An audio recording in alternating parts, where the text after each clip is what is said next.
নমস্কার বন্ধুরা, কেমন আছো সবাই? আশা করি সকলেই ভালো আছো। তো চলো বন্ধুরা, আজকের ধাঁধায় যাওয়া যাক।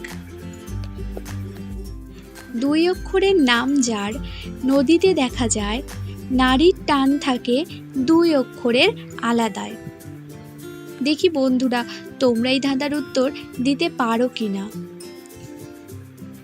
উত্তর দেওয়ার জন্য তোমাদের সময় শুরু হচ্ছে এখন।